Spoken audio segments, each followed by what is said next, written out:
परमार्थाचं ज्ञान मिथ्या असेल तरी सत्यापर्यंत नेऊन पोहोचवणार आहे साधकाला, त्याच्यामुळे ते ज्ञान ग्रहण करणं गरजेचं आहे. एक साधक झोपला, झोपीमध्ये त्याला स्वप्न पडलं आणि स्वप्नामध्ये तो भयानक घनदाट अरण्यात गेला होता आणि इतका आतमध्ये गेला की पर दिवसा सुद्धा अंधार पडायला लागला, इतक्या घनदाट अरण्यात. आणि नेमका त्याला भीती वाटायला लागली की वाघ तर येणार नाही ना, असं म्हणूच तर वाघानं डरकाळी फोडली. कुठं? स्वप्नात. अरण्य स्वप्नात, डरकाळी स्वप्नात. त्या स्वप्नामध्ये त्या वाघानं इतकी जोरात डरकाळी फोडली आणि डरकाळी फोडून तो असा धावून त्याच्या अंगावर आल्याबरोबर हा स्वप्नात तो उठला आणि जागा झाला. आता मला सांगा, अरण्य कुठं? स्वप्नात. वाघाची डरकाळी कुठं? वाघ समोर आला कुठं? पण जागा झाला कुठं? सत्यात. नीट आहे का? वाघ खोटा, जंगल खोटं, डरकाळी जरी खोटी असेल तरी जागृती मात्र खोटी नाही, जागृती मात्र सत्यत्वाची आहे. तसं ज्ञान जरी मिथ्या असेल तरी अहम ब्रह्मास्मी या तत्वापर्यंत आणून पोहोचवणार आहे, ते जागृतीपर्यंत आणून पोहोचवणार आहे. म्हणून जरी ते मिथ्या असेल तरी सत्यदर्शी आहे, म्हणून ते ज्ञान सत्य आहे. विठ्ठल विठ्ठल. भगवंताचं ज्ञान प्रचंड आहे आणि त्याच्या इतकं कुणाकडे आहे नाही, त्याची तुलना कुणाशीच होऊ शकत नाही. याच्यासाठी ज्ञानोबरायांचं म्हणणं आहे, चंदना ते कायसे चर्चावे, अमृता ते केवू ते रांधावे, गगना ते उभवावे घडे केवी. चंदनाला टिळा चंदनाचाच लावावा लागतो, अमृताला नैवेद्य अमृताचाच दाखवावा लागतो, गगनाला मांडव गगनाचाच घालावा लागतो. तशी त्याच्या ज्ञानाची तुलना त्याच्या ज्ञानाशी करावी लागते, इतरांच्या ज्ञानाशी होत नाही. म्हणून तो ज्ञान अनंत, अनादि अनंत ज्याचं ज्ञान आहे, सत्य ज्ञान आहे, अनंत ज्ञान आहे. गगनाचे प्रावरण इतकं मोठं त्याचं ज्ञान आहे, पण दिसतो कसा? नाही रूप नाही वर्ण नाही गुण, जेथे नाही रूप वर्ण. मग अशी मीच म्हणले, रंग नाही रूप नाही नाही वर्ण छाया निराकार निर्गुण तुही रघुराया. म्हणून नाही रूप वर्ण गुण जेथे नाही रूप वर्ण, त्याला रूप नाही त्याला वर्ण नाही. मग काही जण म्हणतील त्याला बघायचा कसा, त्याला भेटायचं कसं, आणि जो कसा आहे हे माहिती नाही त्याच्या मागं जायचंच कशाला? संसार सुखाचा करण्यासाठी त्याच्या मागं जावं लागणार आहे. कारण सध्या इथं मंडपात बसलेल्या प्रत्येक माणसाने ना, मला फक्त एका प्रश्नाचं उत्तर द्या, मी कीर्तन संपवते. तुम्ही सुखी आहात? तुम्ही समाधानी आहात? कोण हो म्हणताय? हात वर करा जरा. उभं राहा. बर, संसारात अडचण काहीच नाही, अजिबात नाही. अंतःकरणाला आतापर्यंत वेदना दाखवणाऱ्या कधीच भावना जाग्या झाल्या नाहीत. ह्याचं कुठं कोण हो उत्तर देत आहे? वेदना नाही असा संसारच नाही. आणि जर यदा कदाचित या जगात एखादा जरी माणूस सुखी असताना तर रामदास स्वामींना हा प्रश्नच विचारावा लागला नसता मनाच्या श्लोकात. जगी सर्व सुखी असा कोण आहे, विचारे मना तुझी शोधून पाहे. You all not answerable to सुप्रियाताई but answerable to yourself. या प्रश्नाचं उत्तर मला देऊ नका, पण स्वतःला विचारा ना, am I happy, am I satisfied? तर सगळ्यांच्या प्रश्नाचं उत्तर हेच आहे, माझ्या आयुष्यात दुःख आहे. आणि दुःख नाही असा एकही माणूस नाही. का?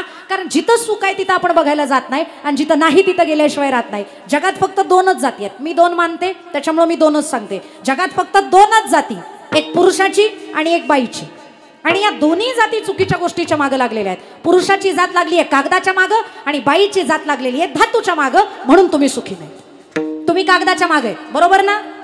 दोनच कागद आहेत, 2 टाइप्स ऑफ पेपर. आणि ते कोणते? पहिला म्हणजे पैसा आणि दुसरा म्हणजे 7/12. आहे तिसरा कागद तुमच्या आयुष्यात? आणि हे दोन पाहिजे म्हणूनच मरमर चालली आहे, दिवस रात्र कष्ट करायचं याच्यासाठी.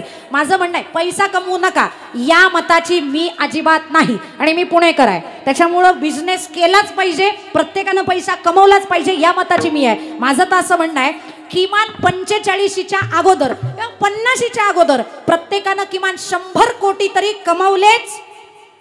म्हणाना लगेच कुठं तुम्हाला म्हणते आणून द्या म्हणून.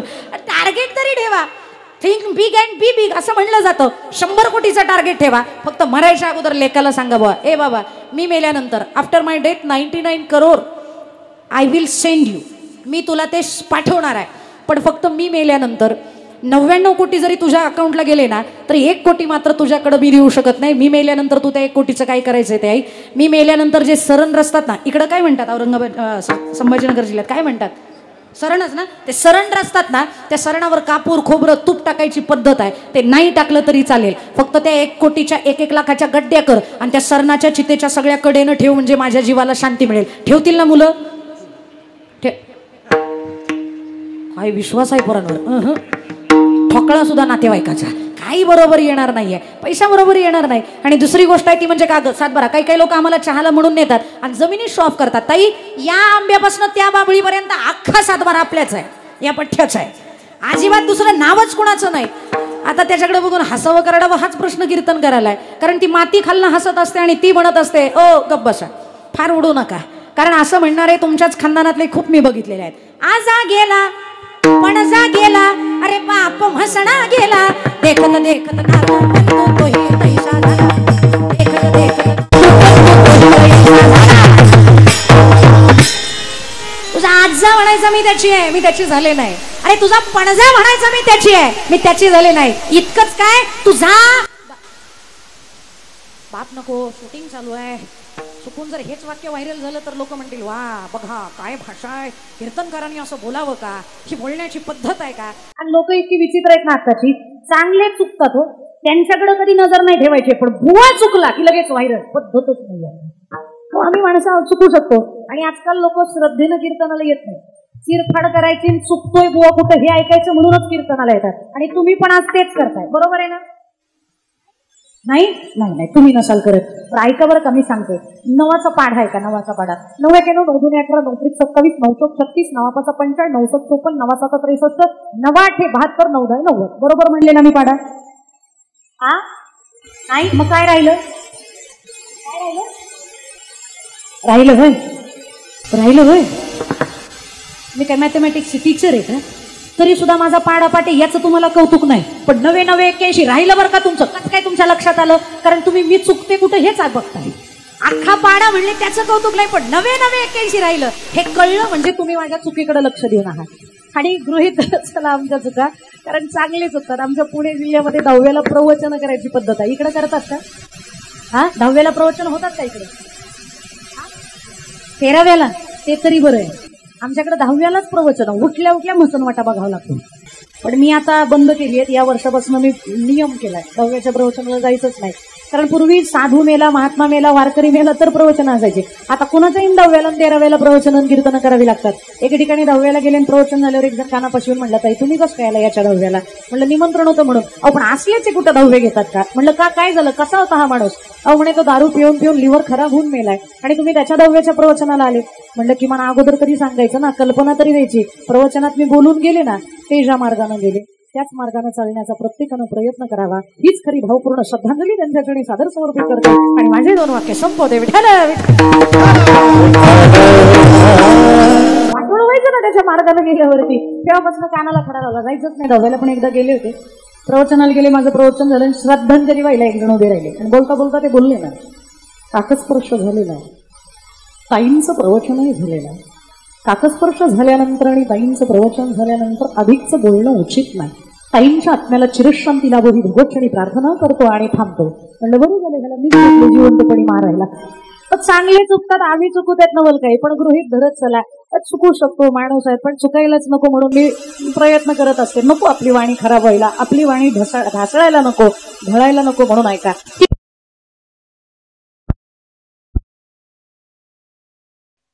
सुद्धा म्हणत होते मी त्यांची आहे, पण मी त्यांची झाली नाही. मेल्यानंतर त्यांचीच मुठभर माती झाली आणि ती माझ्यामध्ये मिसळली. काहीही बरोबर घेऊन जाता आलं नाही.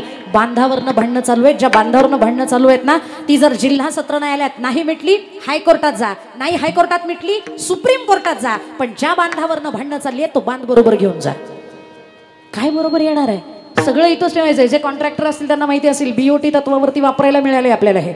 Built, operate and after that transfer.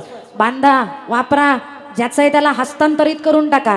हे वापरण्यापुरतं सगळं आपल्याला मिळालेलं आहे. जग असेल, देह असेल, वापरा, आनंद लुटा. आणि आपल्याला ज्या दिवशी जायचंय त्या दिवशी आनंदानं हसत हसत या जगाचा निरोप घ्या. पण आयुष्यभर जमवा जमवी, येऊ द्या येऊ द्या येऊ द्या, कशासाठी येऊ द्या हेच आतापर्यंत कळलं नाही. आणि माता भगिनींची जात म्हणजे आपली जात. आपल्या जातीला एक गोष्ट फार प्रिय आहे आणि ती जात म्हणजे कोणती? काय प्रिय आहे आपल्याला? कोणता धातू प्रिय आहे? लोखंड. काय प्रिय आहे? मी म्हणलं जिल्हा बदललाय त्याच्यामुळे काय चॉईस बदली झाली असेल तर विषय.